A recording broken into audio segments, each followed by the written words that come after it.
Luar biasa, inilah makhluk-makhluk ciptaan Allah yang memiliki ukuran super besar di alam semesta ini. Dikisahkan, Allah Subhanahu wa Ta'ala dahulu banyak sekali menciptakan makhluk-makhluk yang berukuran super raksasa. Saking luasnya, belum ada satupun manusia yang bisa menjangkau letak makhluk itu kecuali yang dikehendaki Allah. Ada banyak sekali riwayat baik dalam Al-Quran dan hadis yang menjelaskan tentang sifat dan bentuk makhluk-makhluk itu. Berikut daftar beberapa makhluk-makhluk terbesar di alam semesta ini. Makhluk raksasa yang pertama adalah Arsy. Arsy bisa diartikan sebagai tahta atau singgasana Allah Subhanahu wa Ta'ala. Hal ini berdasarkan kata dasar dalam bahasa Arab arsya, yang berarti bangunan, singgasana, istana, atau tahta. Arsy menurut paham Ahlussunnah wal Jamaah adalah makhluk Allah yang tertinggi berupa singgasana seperti kubah yang memiliki tiang-tiang yang dipikul dan dikelilingi oleh para malaikat. Ukuran Arsy sangat besar dan tinggi sekali. Karena itulah, Arsy dijuluki sebagai makhluk Allah yang paling besar dan tinggi di alam semesta ini.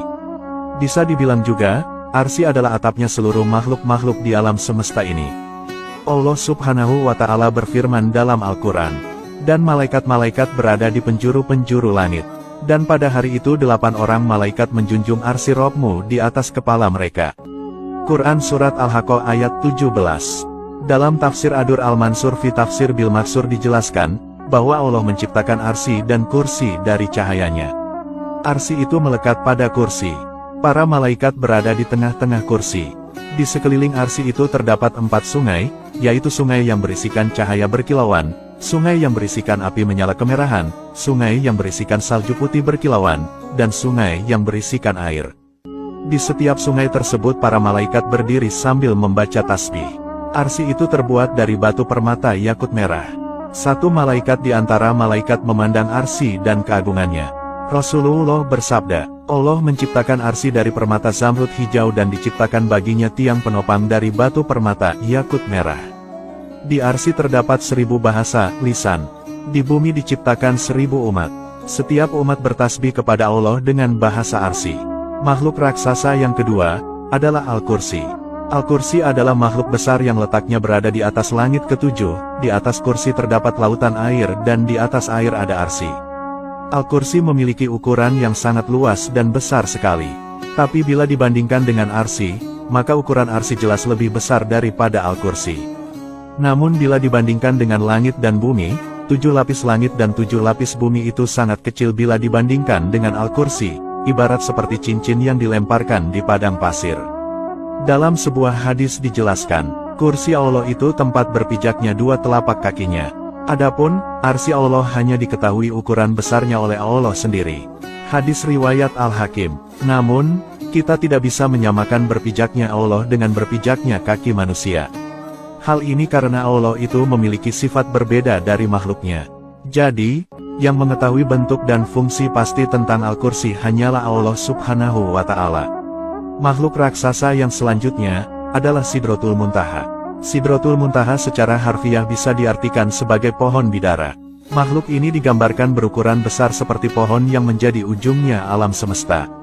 Segala sesuatu yang naik dari bumi dan yang turun dari langit, pangkalnya tersebut berada di Sidratul Muntaha. Namun, bentuk sebenarnya dari Sidratul Muntaha hanyalah Allah yang mengetahuinya. Dinamakan Sidratul Muntaha juga karena menjadi pohon tempat terakhirnya arwah para syuhada yang senantiasa mendapat karunia rezeki dari Allah. Pohon tersebut berada di atas langit ketujuh, di sebelah kanan Arasy, dengan daun-daun seperti kuping-kuping gajah, buah-buahnya seperti kendi besar, dahan-dahannya berupa mutiara, yakut, dan zabarjat. Setiap daunnya ditempati malaikat yang selalu berzikir pada Allah sehingga Sidratul Muntaha layak disebut sebagai puncak ketinggian yang diketahui makhluk. Itu pun hanya Rasulullah Shallallahu Alaihi Wasallam yang mengetahuinya. Sidratul Muntaha berada di atas puncak langit ketujuh dan ada yang menyebutkan ada di langit ketujuh. Di tempat ini jugalah dahulu Nabi Muhammad menerima perintah kewajiban sholat 5 waktu saat perjalanan Isra Miraj. Makhluk raksasa yang selanjutnya adalah surga dan neraka. Surga adalah tempat kehidupan abadi dan indah yang diperuntukkan kepada umat manusia yang beriman kepada Allah kelak ketika di akhirat. Sedangkan neraka adalah tempat tinggalnya orang-orang kafir dan ahli maksiat di akhirat kelak. Surga dan neraka memiliki ukuran yang sangat luas sekali. Tempat itu bahkan bisa menampung seluruh populasi manusia dari zaman Nabi Adam hingga sekarang. Dalam sebuah riwayat disebutkan, bahwa luas surga itu bagaikan seluas langit dan bumi. Antara surga dan neraka masing-masing memiliki 7 tingkatan. Makhluk raksasa yang selanjutnya, adalah langit dan bumi. Bumi merupakan tempat tinggal bagi banyak makhluk hidup seperti manusia, hewan, dan tumbuhan. Sedangkan di langit terdapat makhluk-makhluk Allah seperti bulan, bintang, matahari, planet-planet dan galaksi-galaksi super besar. Namun perlu kalian ketahui, bahwa langit dan bumi itu sangatlah luas sekali. Setidaknya, terdapat 7 lapisan langit dan bumi. Allah Subhanahu wa Ta'ala berfirman, Allah yang menciptakan 7 langit dan dari penciptaan bumi juga serupa. Quran Surat At-Talaq ayat 12. Bumi yang kita tinggali saat ini, merupakan bumi terendah.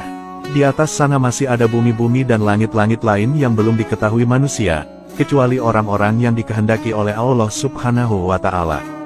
Di atas langit masih banyak makhluk-makhluk lainnya seperti Lauhil Mahfuz, Al-Qalam, Baitul Maqmur, Samudra Air, dan lain sebagainya. Itulah beberapa makhluk-makhluk raksasa yang ada di alam semesta ini.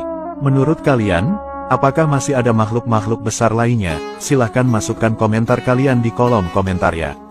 Wallahu a'lamu bishawab.